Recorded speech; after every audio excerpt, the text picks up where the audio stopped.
A esta información desde Palacio de Gobierno con el presidente de la República. Y con la ministra de Salud. Adelante.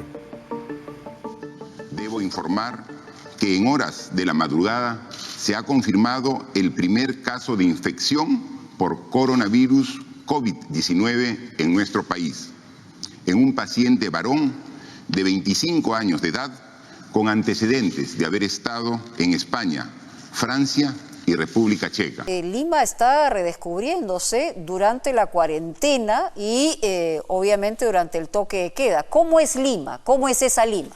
Vamos a verlo.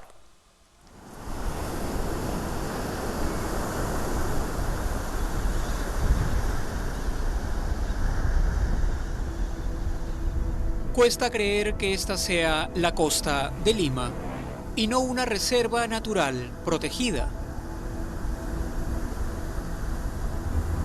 Esta es la vista que ofrece una de sus playas más concurridas, Agua Dulce, cuando los humanos nos guarecemos.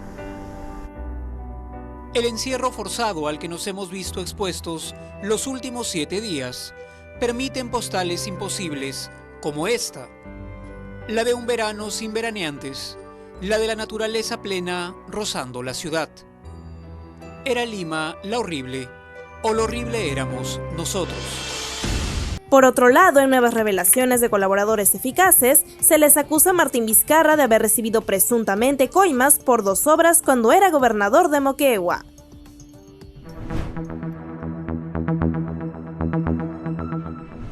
El presidente Vizcarra afrontaría un nuevo pedido de vacancia tras las denuncias. Pese a que Vizcarra negó esos pagos y atribuyó la moción en su contra a una maniobra para retrasar las elecciones generales de abril 2021, el Congreso de Perú destituyó al presidente por incapacidad moral permanente. Ha sido aprobada la resolución que declara la vacancia de la presidencia de la República por... En un mensaje a la nación, rodeado de su gabinete ministerial, anunció que dejaría la presidencia de la República y que no tomaría acciones legales. Hoy día dejo Palacio de Gobierno.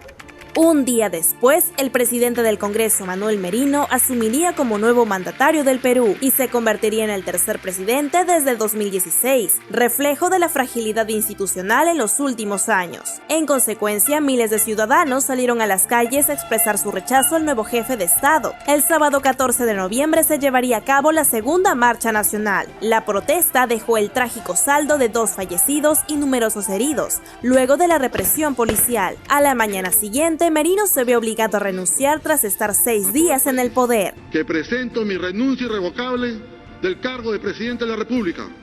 Francisco Sagasti sería designado como nuevo presidente del Congreso para luego jurar como presidente interino del Perú. El nuevo jefe de Estado designaría a Violeta Bermúdez como nueva presidenta del Consejo de Ministros. Algunos días después de asumir la presidencia, Francisco Sagasti ordenó una reforma en la policía, nombrando a un nuevo comandante y dando de baja a 15 generales.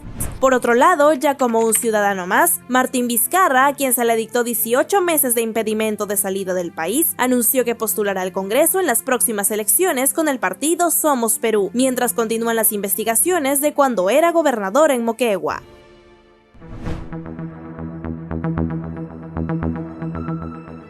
El ministro del Interior, Rubén Vargas, renunció tras las críticas por una reforma policial, convirtiéndose en la primera baja del nuevo gobierno de Francisco Sagasti. Un día después, el Congreso le otorgó la confianza al gobierno Bermúdez en medio de las protestas salariales de los trabajadores rurales en contra de las agroexportadoras. Como consecuencia, un joven de 19 años resultó muerto por una herida en la cabeza. Los bloqueos de las principales carreteras del país se levantan luego de que el Congreso acogiera una de sus demandas y derogara la ley agrícola.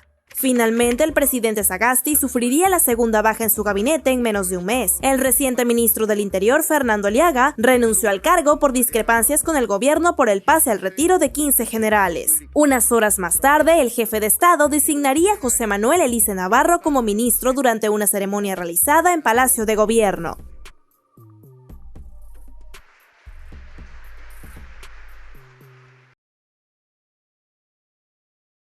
Adelante, Juan Carlos Trujillo.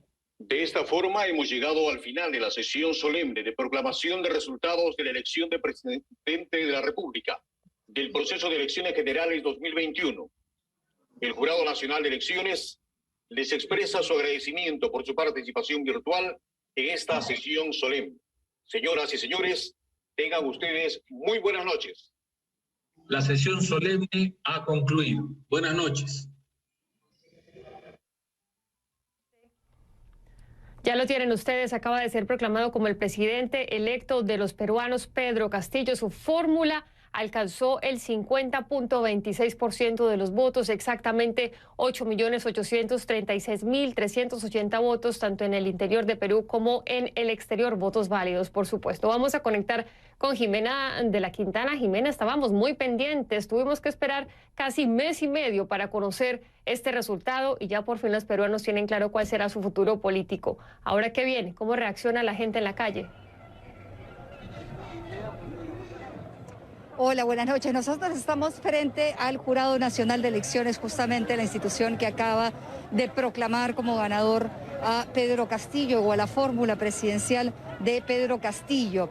Y las personas que están aquí, que se han reunido aquí frente al Jurado Nacional de Elecciones, algunas de ellas están caminando hacia el local de campaña de Pedro Castillo. Hay también muchas carpas que se instalaron en su momento hace más de un mes, porque lo que hacían los seguidores de Pedro Castillo era una suerte de vigilia, esperando justamente la proclamación de los resultados. Bueno, 4 gabinetes en 6-7 meses de gobierno es lo que ha marcado la administración del actual presidente Pedro Castillo. Bueno, ¿bajo qué contextos se han ido renunciado estos ministros o bajo qué contexto han ido cambiando estos gabinetes? Lo vemos en la nota de Laura Soto. Sí, juro. Sí, juro. Sí, juro. Sí, juro. 4 gabinetes en casi 7 meses de gobierno reflejan la profunda crisis política que vive Perú. Desde que asumió el poder a fines de julio pasado, las cosas solo se le han ido cuesta arriba a Pedro Castillo. Inestabilidad que comenzó con el nombramiento de su primer jefe del Consejo de Ministros. Guido Bellido Ugarte. Solo minutos después de que pronunciara su nombre, Guido Bellido abrió la primera gran crisis que enfrentó el recién investido mandatario. Soy Guido Bellido Ugarte. Este polémico personaje del ala más radical del oficialista Perú Libre ya cargaba con una lista de escándalos antes de asumir el liderazgo del gabinete ministerial, convirtiéndose en el segundo jefe de gabinete que menos tiempo ha durado en 41 años de democracia. Señora Mirta Esther Vázquez Chuquilín. Pedro Castillo sabía que su reemplazo tenía que marcar un cambio y dar un mensaje de moderación. Para ello designó a Mirta Vázquez, abogada y expresidenta del Congreso que se define como activista ambientalista y defensora de los derechos humanos. Por este país de mujeres y hombres que todos los días luchan por vivir por dignidad, sin discriminación y que promueven los reales cambios. Junto a Bellido, otros 6 ministros dejaron el cargo y el equipo ministerial pasó de tener 2 mujeres a 5. El Perú espera mucho de sus autoridades. Es momento de poner al Perú por encima de toda ideología y posiciones partidarias aisladas. El trabajo para nosotros, y se lo digo a toda la población, es justamente generar un clima de gobernabilidad. No queremos ruido político, ¿no? A pesar de estos cambios, la oposición logró abrir un proceso de vacancia en el Congreso en contra del mandatario para destituirlo de su cargo, acción que sin embargo no prosperó. Pero los problemas no terminarían. La renuncia de Avelino Guillén al Ministerio del Interior por discrepancias con el general de la policía generaría otro terremoto político. Su salida también trajo consigo la dimisión de Mirta Vázquez a fines de enero, quien denunció un gabinete en las sombras que asesora mal al presidente. En su reemplazo designó a Héctor Valer, nombramiento que duró poco más de 72 horas ante las denuncias de violencia intrafamiliar que cargaban su contra y que obligaron su renuncia. Con ese escándalo, todas las bancadas del Legislativo ya habían anunciado que no ratificarían al gabinete recién conformado. El país no puede esperar más. Sin embargo, el Congreso ha expresado su negativa a este urgente pedido. Por ello, he tomado la decisión de recomponer el gabinete ministerial. Sin referirse a las acusaciones en contra de Valer, Castillo dio paso a la conformación de su cuarto gabinete, liderado por Aníbal Torres, quien hasta ahora era su ministro de Justicia. Con todo esto, ¿va a terminar su mandato? Por supuesto, el pueblo me ha traído acá, no para hacer lo que se sospecha, sino para hacer las cosas bien. Si bien hace unas semanas Pedro Castillo descartaba su eventual renuncia a la presidencia, con esta última crisis el mandatario vuelve a atravesar un proceso de destitución en el Congreso.